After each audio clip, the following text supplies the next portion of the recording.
जय हिंद दोस्तों। UPSC PT 2023 के संभव सीरीज के इस वीडियो में आपका स्वागत है। चलिए आज के इस क्वेश्चन को देखते हैं। क्वेश्चन नंबर 1 है, वास्तुकला और मूर्तिकला के संबंध में निम्नलिखित कथनों पर विचार कीजिए। पहला कथन, वास्तुकला में आमतौर पर विभिन्न प्रकार की सामग्रियों के मिश्रण का उपयोग किया जाता है, जबकि मूर्तिकला में आमतौर पर एक प्रकार की सामग्री का उपयोग किया जाता है। ये कथन सही है। वास्तुकला में कई प्रकार के मटेरियल यूज किए जाते हैं, जैसे संगमरमर, पत्थर, ये सब हुआ। और मूर्तिकला में आमतौर पर एक प्रकार के, जैसे किसी भी मेटल या धातु हो गया, उसका प्रयोग चांदी इस टाइप लेकर। दूसरा कथन है, मूर्तिकला में रचनात्मक और कल्पना का समावेशन होता है और यह सटीक मापन पर बहुत अधिक निर्भर नहीं होता है। यह भी कथन सही है। उपर्युक्त कथनों में से कौन सा कथन सही है?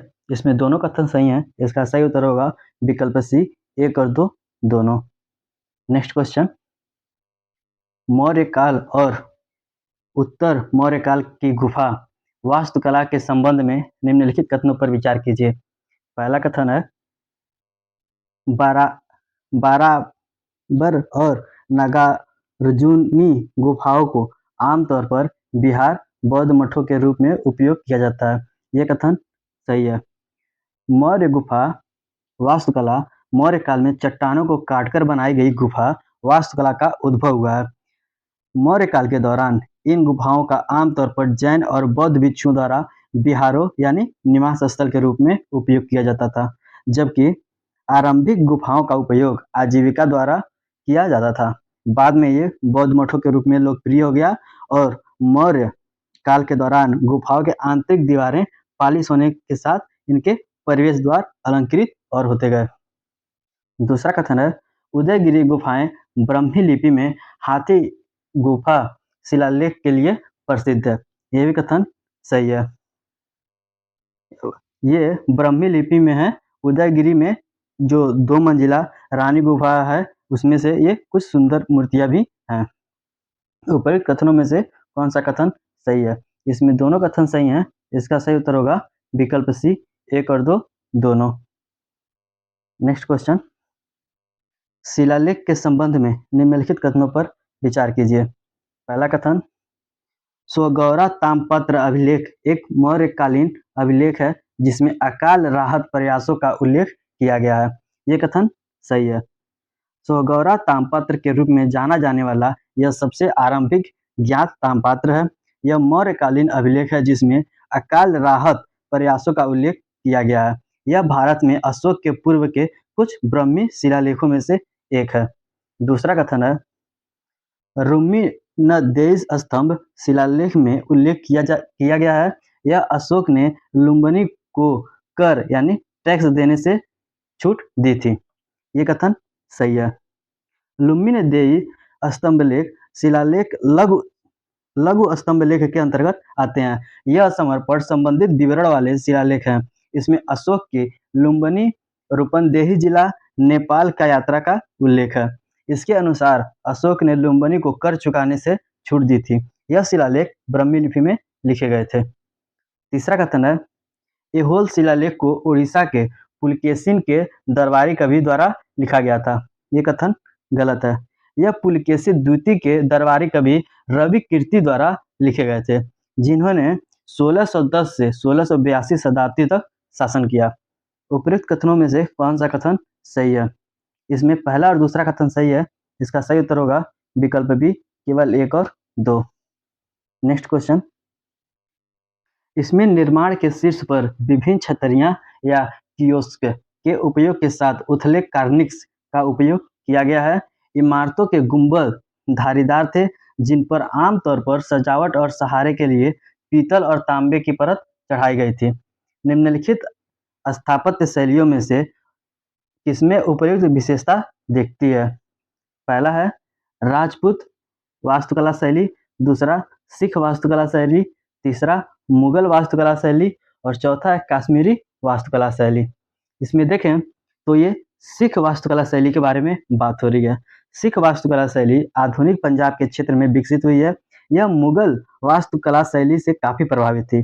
अगर जिसकी कुछ विशेषता देखी जाए तो इसमें निर्माण के शीर्ष पर विभिन्न छतरियां या कियोस्क का उपयोग किया गया था।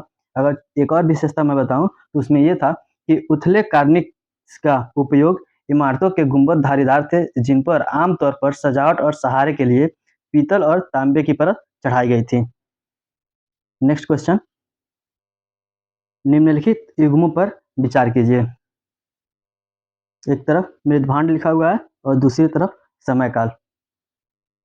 चित्तिधार धूसर मृदभांड ये बुद्ध काल, दूसरा उत्तरी काले पालिशदार युक्त मृदभांड ये मौर्य काल, और तीसरा है चमकदार मृदभांड इंडो इस्लामिक युग। उपर्युक्त युग्मों में से कितने सही युग्म हैं? केवल एक, केवल दो, केवल तीन, उपर्युक्त में से कोई नहीं। इसमें देखें तो केवल दो ही उपर्युक्त हैं, सही सुमेलित हैं। चित्रित धूसर मृदभांड ये बुद्ध काल से संबंधित नहीं है। ये प्राचीन काल में सबसे प्रसिद्ध मृदभांड चित्रित धूसर मृदभांड, जो आमतौर पर भूरे रंग के होने के साथ वैदिक काल से संबंधित है। ये पश्चिम बंगाल के काफी बड़े क्षेत्र में आते हैं। उत्तरी काले पालिश युक्त मृदभांड ये मौर्य काल से संबंधित थे। ये सही सुमेलित है। प्राचीन मृदभांड में उत्तरी काले पालिशदार युक्त मृदभांड थे, जिन्हें दो चरणों में बनाया गया था। पहला चरण 700 से 400 ईसा पूर्व और दूसरा 400 से 100 ईसा पूर्व के दौरान। ये जो चरण आंशिक रूप से मौर्य काल से संबंधित थे। तीसरा चरण जो है वो तीसरा है चमकदार मृदभांड, जो इंडो इस्लामिक युग से है। ये भी सही सुमेलित है।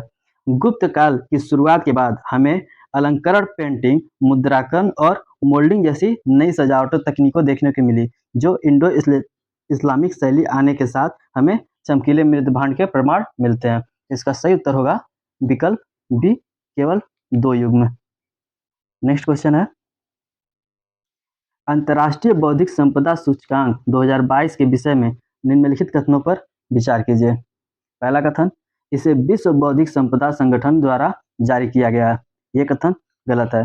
अंतर्राष्ट्रीय बौद्धिक संपदा सूचकांक यूएस चैम्बर्स ऑफ कॉमर्स द्वारा संकलित एक वार्षिक रिपोर्ट है। दूसरा कथन है, भारत ने वर्ष 2022 में अपने समग्र अंतर्राष्ट्रीय बौद्धिक संपदा स्कोर में सुधार किया। यह कथन सही है।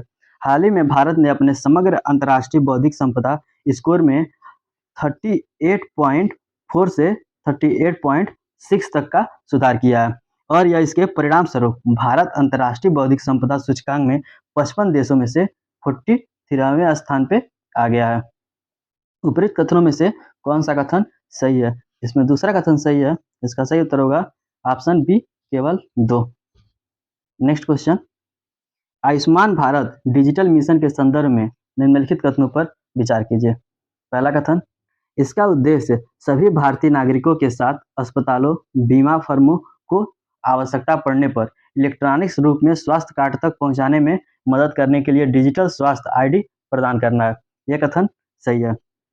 आयुष्मान भारत डिजिटल मिशन को सितंबर 2021 में प्रधानमंत्री द्वारा एक वीडियो कॉन्फ्रेंस के माध्यम से लॉन्च किया गया।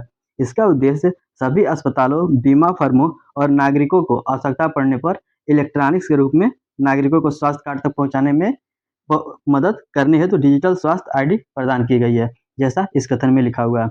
दूसरा कथन है, नीति आयोग के तहत राष्ट्रीय स्वास्थ्य प्राधिकरण इसका कार्यान्वयन एजेंसी है। यह कथन गलत है।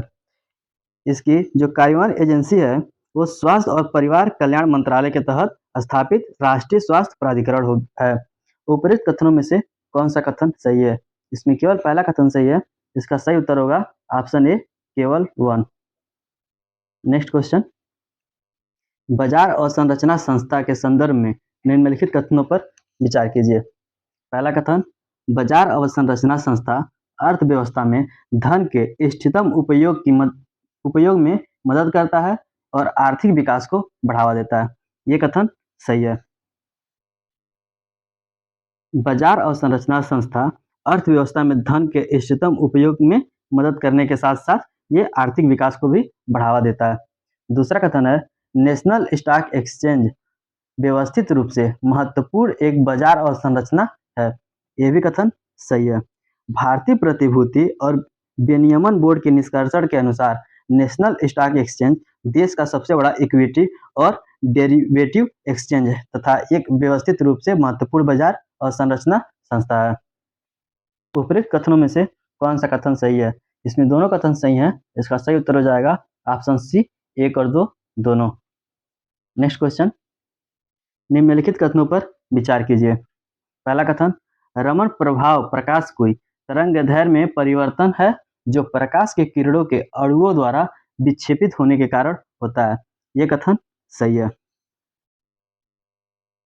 वर्ष 1900 अगर देखें, रमन प्रभाव प्रकाश के तरंगदैर्घ्य में परिवर्तन है जो प्रकाश के किरणों के अणुओं द्वारा विक्षेपित होने के कारण ही होता है।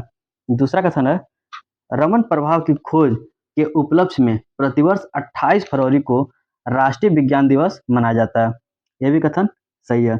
वर्ष 1928 में इस दिन नोबेल पुरस्कार विजेता और भौतिक विज्ञान वैज्ञानिक सीवी रमन द्वारा रमन प्रभाव की खोज के उपलक्ष्य में प्रतिवर्ष 28 फरवरी को राष्ट्रीय विज्ञान दिवस मनाया जाता है। वर्ष 1986 में राष्ट्रीय विज्ञान और प्रौद्योगिकी परिषद ने भारत सरकार को 28 फरवरी को एनएसडी के रूप में नामित करने के लिए कहा। उपरोक्त कथनों में से कौन सा कथन सही है? इसमें दोनों कथन सही हैं। इसका सही उत्तर होगा विकल्प सी, 1 और 2 दोनों। आज का अंतिम क्वेश्चन देखते हैं। रेडियो फ्रीक्वेंसी आइडेंटिफिकेशन के संदर्भ में निम्नलिखित कथनों पर विचार कीजिए। RFID एक प्रकार की सक्रिय वायरलेस तकनीक है जो किसी वस्तु या व्यक्ति की ट्रैकिंग या मैचिंग की अनुमति देता है। ये कथन गलत है। RFID एक प्रकार की निष्क्रिय वायरलेस तकनीक है जो किसी वस्तु या व्यक्ति के ट्रैकिंग या मैचिंग की अनुमति देता है, न कि यह सक्रिय है। आप लोग बताइएगा इसका उपयोग कहाँ होता है? जो दिल्ली में रहता होगा वो अच्छी तरीके से जानता होगा कि इसका उपयोग कहाँ होता है। दूसरा कथन है, इसमें रीडर द्वारा इंफ्रारेड तरंगों को छोड़ दिया जाता है तथा FRID टैग द्वारा सिग्नल को वापस प्राप्त किया जाता है। यह भी कथन गलत है। रीडर द्वारा रेडियो तरंगों को छोड़ दिया जाता है तथा FRID टैग द्वारा सिग्नल को वापस प्राप्त किया जाता है, जबकि टैग अपनी पहचान एवं अन्य जानकारी को संप्रेषित करने के लिए रेडियो तरंगों का उपयोग करते हैं। उपरोक्त कथनों में से कौन सा कथन सही है? इसमें दोनों कथन गलत हैं। इसका सही उत्तर होगा विकल्प डी, ना तो 1 और ना ही 2। अब मिलते हैं आपसे अगले वीडियो में। धन्यवाद।